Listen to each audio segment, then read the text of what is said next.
Hi there, I'm Count Dankula. I'm the guy that got arrested and charged with hate crime for teaching his girlfriend's dog to Nazi salute as a joke.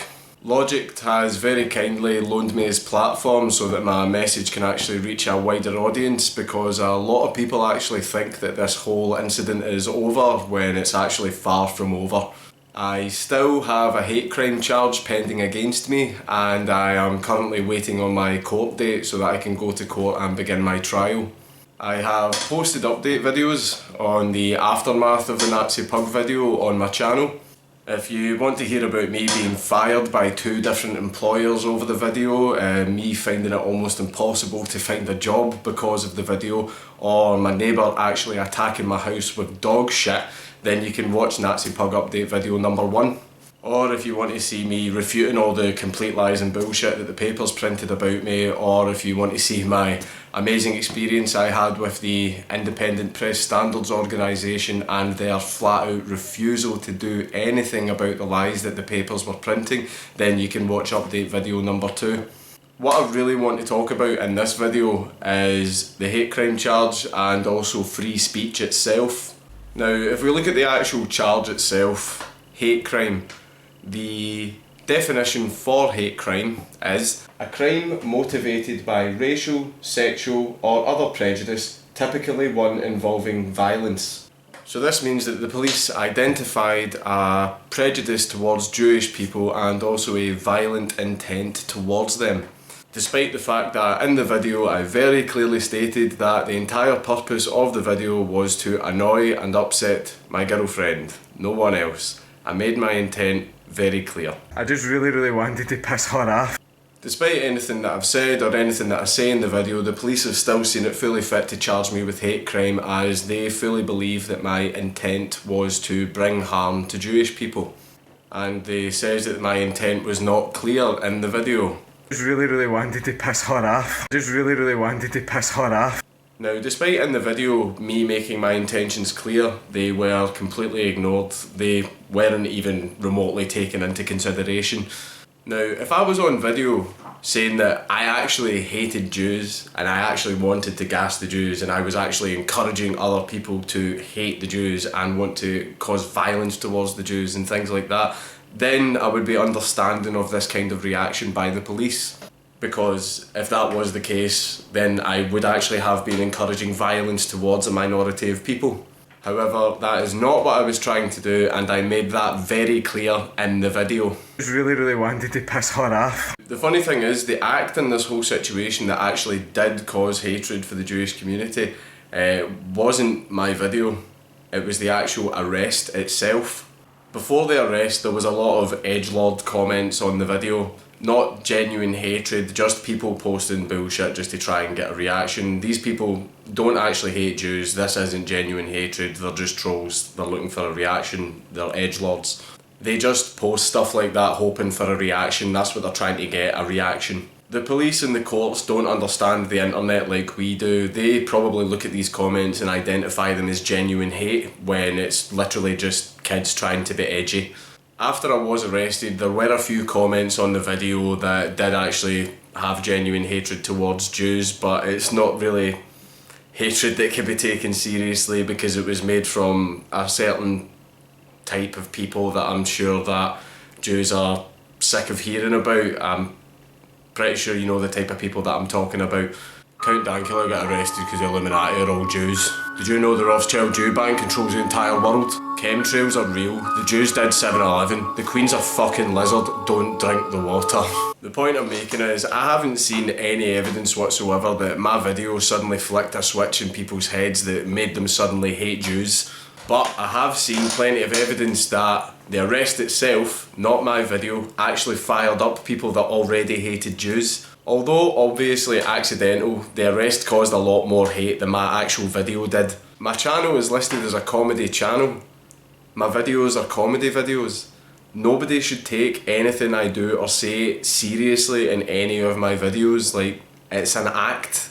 Like, I'm acting like that. Like, when comedians go on stage and say stuff like this. No shoes, no shirt, no Jews, you didn't hear that. You see this microphone? I'm calling it Muhammad, right? and it's fucking gay. It's a gay microphone called Muhammad, and all it wants to do is roll the Quran up and fuck itself up the ass. What else? No Jews. I think they said that earlier, but they told me I have to say it. Jews aren't allowed. If you're Jewish, this is a good time to go. If you see somebody kind of Jewy looking, then please tell an usher, and they will. Sir, come on. Let's go. Come on. Let's go. No one takes them seriously. These guys don't get arrested. So does that mean if I did this joke on stage and I had a microphone in my hand, my job title was officially listed as comedian and I was actually receiving a wage from doing it, would I get the same treatment as the rest of these guys and not be arrested? Or does my arrest mean that as soon as any of these comedians try and do a tour of the UK, when they land at the airport, are they going to be greeted by an entire unit of police and hauled off to room 101 like I was? And what about the EDL and SDL? The guys who are actually completely allowed to walk through the streets giving Nazi salutes, spewing racial hatred and encouraging people to hate minorities? What happens to them? It gets classed as freedom of speech when they're walking through the streets doing it and actually frightening people who are members of minorities. And it's very rare that you see any of them get any hate crime charges. And it's not through lack of evidence. A simple YouTube search and you can find mountains of evidence of their genuine hatred for minorities. Yeah, the police don't arrest them. It's probably because they all have the numbers, there's lots of them and they all have each other's backs and back each other up, whereas I'm just one guy and I was an easy target. You can't make a law under the guise of creating an equal society and then make that very law unequal by only allowing it to apply to certain people. I also want to be very, very clear that I'm not calling for these comedians to be arrested. I feel people should be completely allowed to say anything that they want as long as it's not a direct threat of violence or encouraging violence to another group of people. I also want to say as well that while I don't agree in any way at all with anything the EDL or the SDL say, I completely support their right to say it. Just the same as we've got the right to tell them that they're all fucking idiots. I mean, let's look at Katie Hopkins, a woman who's made it abundantly clear that she does not like Scottish people. I mean, this bitch has actually said some really, really nasty bullshit about us, making comments on Scotland's life expectancy, saying that because our life expectancy is so low, it's us basically doing anything we can to avoid working until retirement. And even as going as far as to say that we are sweaty little jocks that are sending England Ebola bombs in the form of sweaty Glaswegians. And that just isn't cricket. Or even one of her best ever comments going after big man Sturgeon by saying, Nicola Sturgeon is a short, ginger, poisoned dwarf. She might be a terrorist. Ginger people are not to be trusted. She should get the death penalty just for being ginger and being Scottish. Which I think's pretty grand coming from somebody that looks like a Bo Selecta character with AIDS. This bitch actually makes pretty good fucking money from spewing hate speech. She gets invited on TV shows and all this kind of stuff, and you know that she doesn't do it for fucking free. She actually said that people deserve the death penalty just for being Scottish, which is far, far fucking worse than anything that I did in my video. But there's no hate crime charges for her. There's nothing for her, there's no fucking hate, there's none of that stuff. All she does is give a half-assed apology tweet and then it's completely forgotten about, and then she just goes on to say other horrendous shit and then makes more money by appearing on more TV shows. And also as well, in all my years working in fucking call centres, right, I have lost fucking count of the amount of hate that I got from English people just for being Scottish. I've heard tons of phrases like fucking jock, sheep shagger, Scottish cunt, and my personal favourite is the referendum, haha, that went well, and all these other negative connotations for Scottish people. When you work in any kind of telephone customer service where you deal with English people, you actually do get a lot of genuine hate for being Scottish. I've even had sectarian hate, where because I come from a Catholic family and I live in a Catholic area, I've had people call me things like Fenian and shit like that as well. I'm not even a Catholic, I get called a Fenian just because of the area I'm from in Coatbridge. Yeah, nothing happens to these customers, nothing happens to these sectarians, and nothing happens to that weapons grade cunt Katie Hopkins. I guess Scottish people just aren't important enough to be protected under hate crime laws. Again, the law that was made to protect equality is enacted unequally. Scotland is actually a minority population in the UK. England has about 53 million, Scotland's got about 5 million. So we are a minority when it comes to the overall population of the UK, which obviously doesn't work out very well for us. Just putting it bluntly, Britain no longer has freedom of speech. although you can have freedom of speech if you meet certain requirements. It's actually got to a point where you can't make a joke anymore without the fear of getting arrested. Hate from social justice warriors was easy enough to handle. I'd be open for an intelligent discussion with them, but I've yet to find one whose temper doesn't go 0 to 60 in half a second as soon as you say something that conflicts with what they believe. Being arrested for non-violent racism, I would understand but not approve of. But what I can't handle is the fact that you can now be arrested for making a joke that had no racist intentions whatsoever. Even if you make your intentions abundantly fucking clear. I just really wanted to piss her off. Direct threats of violence, I can understand why police would be involved in that. But the fact is, Britain now has control over what you can and can't say, whether or not there was any violent intent at all. In Britain now, making a joke or expressing an opinion or simply saying something that the state doesn't agree with can now actually see you in jail. And there were a few other governments in history that had that kind of policy. Now, this isn't me just trying to defend my right to say gas the Jews jokingly. This is to defend the right of everyone to say whatever the fuck they want that isn't a direct threat of violence or encouraging violence. And yes, that applies to racists and social justice warriors and everybody else alike. Having freedom of speech means that other people have the right to say things that you don't want to hear. That's the price you pay for freedom of speech, but it's a price well worth paying. It's a fucking bargain, to be honest. I don't agree with the opinions of racists or social justice warriors, but I fully support their right to say them. Banning certain forms of speech can actually make things worse. I'll use this as an example. The war on drugs. That went fucking well, didn't it?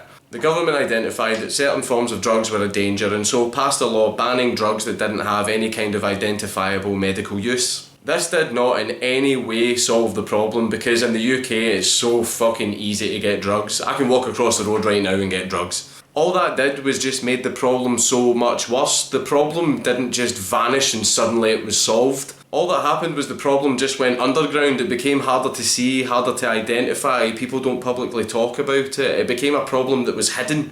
It's now a problem that we can't see. And a problem that you can't see is so much harder to deal with. What I'm getting at is, if you just outright ban certain forms of speech or certain opinions, it doesn't just magically make them go away. All that happens is the people who perpetuate that opinion just go underground. They won't publicly announce what they think or how they feel. They'll only do it behind closed doors with like-minded people. Everything will be kept very private. Racism and harmful opinions will still fully exist. All you've done is just made it much harder to see. Passing a law like that isn't going to magically change people's opinions, it's just going to make them hide them. If anything, the fact that you aren't letting them voice or express their opinion is just going to make it fester and become even stronger and stronger inside them. You're probably going to make them feel more passionate about being a racist. Racism and hatred towards certain groups of people is a danger. But all that's happened now is it's now a danger that we can't see, which makes it even more terrifying. Banning a problem doesn't make it disappear, it just makes it go into hiding, and that is so much worse. Removing freedom of speech and enforcing one train of thought that the state has deemed appropriate is actually a massive hindrance to society, and overall will hinder the development of society, because you've essentially banned discussion. If certain ideas and opinions can't be discussed publicly in the public forum, then people can't reach a middle ground, people can't gain an understanding of each other, you won't develop new ideas, common ground, things like that. You've essentially just done away with all of that. You've just essentially completely outlawed people educating each other on different ideas, ideologies, beliefs, all that kind of thing. People are never going to fully agree on anything, but you still have to let people discuss it.